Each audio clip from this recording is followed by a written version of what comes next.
everyone. I'm Sudharshini and I'm going to be presenting my speech on the mirror effect, why AI reinforces our worst prejudices.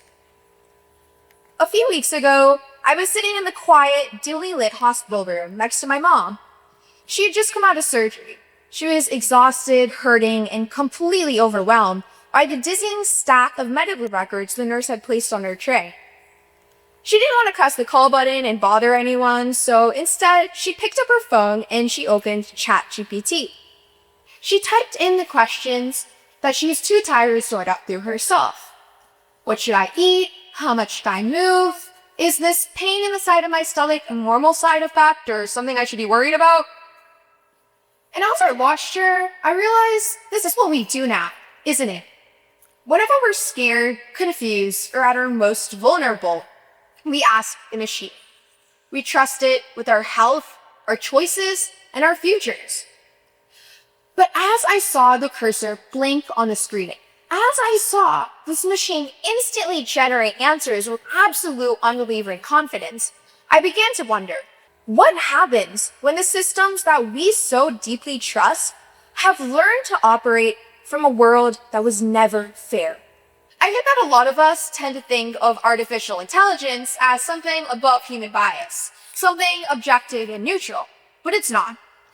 It learns from our patterns and our biases, and it reinforces it. And to understand why, we had to take a look at how AI actually works. AI is incredibly powerful at making connections. It's a pattern matching machine, but it sees patterns, not justice. So it can detect a correlation, but it cannot tell you why that correlation exists. It cannot tell you whether that pattern was a result of merit, confidence, or centuries of discrimination. And this is where we fall into the trap of optimization, because AI models were usually built to satisfy a specific goal. This could be fewer costs, faster hiring, reduced crime, because AI will always choose the route of least resistance to get its output. So even if you try to make the system blind by removing variables like race, class, or gender from the data, it will simply find a proxy. For example, persons in the United States are still geographically segregated today. So a loan approval algorithm does not need to know your race in order to discriminate against you. All it needs is your zip code. If the AI decides that using an unfair proxy like zip code is mathematically efficient, it will use it, not aware of the devastating reality behind that math. And this is because AI cannot differentiate between what is normal and what is right. AI defines normal as the mathematical average of past data. But if our past was discriminatory, then doesn't that make the baseline for normal discrimination? So even if we deploy these systems out into the real world, they're not just making predictions. We're creating self-reinforcing feedback loops. Take policing. For years, the Los Angeles Police Department used an AI predictive policing algorithm called Prejudices to detect where crime had happened.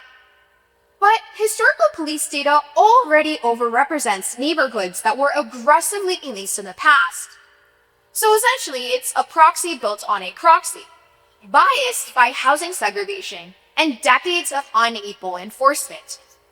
So then what happens? The system learns from the data, and it sends more police officers to those same neighborhoods.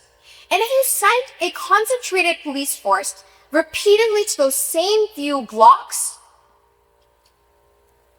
of course you're going to find more incidents there. Not necessarily because there's more crime, but because there's more surveillance. In Chicago, an AI-driven heat list, essentially a system to detect who is most likely to be involved in the next shooting, revealed a staggering reality. 85% of the people with the highest risk scores were African American men, many of whom had had no criminal record whatsoever. The system was not predicting crime. It was automating a loop of surveillance. And you can see this pattern in our hiring algorithms as well. When an AI was trained on past workplace decisions shaped by exclusion, it learns to associate certain names, backgrounds, and universities with merit. It can even weed out brilliant candidates just because they don't match the mathematical average of the people who held the job in 1995.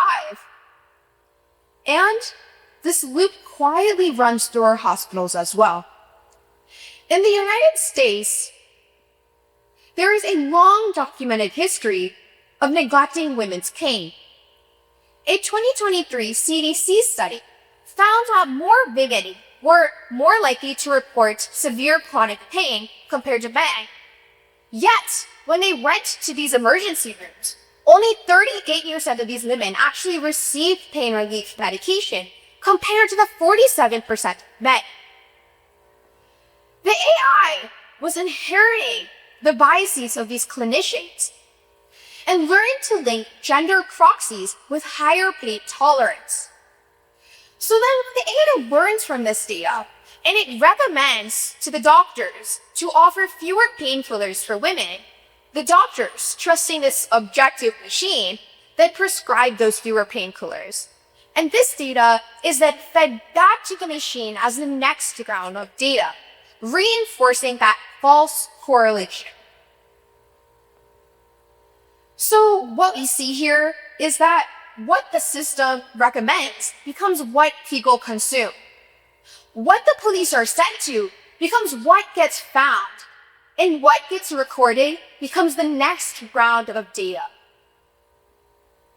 Because the problem is that neutrality is a myth. Even if you drop a perfectly neutral AI system into a deeply unfair society, it will perfectly preserve that inequality. So if you truly want a fair society, we cannot allow the AI to simply reflect us. Instead, we must build algorithms with the explicit goal of correcting our historical blind spots. Because right now, AI is flipping the burden of proof entirely. When a human being discriminates against you, you can challenge them. You can investigate their motives. You can ask them to explain themselves. But when a black box AI discriminates against you, the burden falls on you, the victim, to somehow prove that the invisible math inside the proprietary algorithm is wrong. But that's nearly impossible, because when AI designates a risk score, prediction, or ranking, it becomes chillingly easy to trust and incredibly hard to challenge. So then, how do we fix this?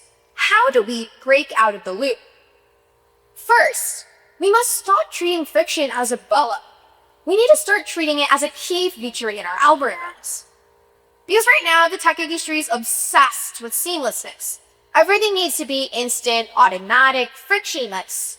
But when an AI is deciding who gets a hospital bed, who gets thrown in prison, who gets a mortgage, these systems cannot be allowed to run on autopilot.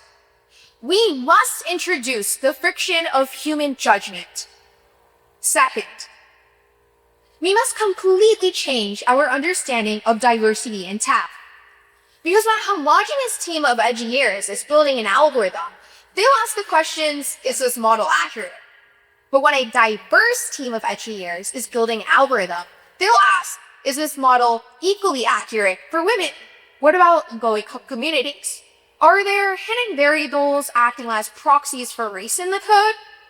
Those who have been forced to navigate the traps of systemic bias in the world today are those who can most easily identify these same traps in the code.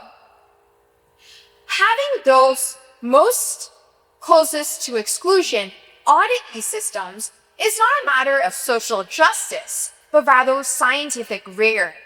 So, as we step into this new era, the question cannot just simply be, is this model efficient? We need to start asking, who is this model repeatedly denying or rejecting? And what kind of society does this model reward? Because if we are not careful, if we do not introduce friction, if we do not demand diversity as a diagnostic tool, then AI will not remove human bias. Rather, it will standardize it and it will scale it. If we do not actively question the data behind the machine, then you're not automating fairness. We're automating the past. Thank you.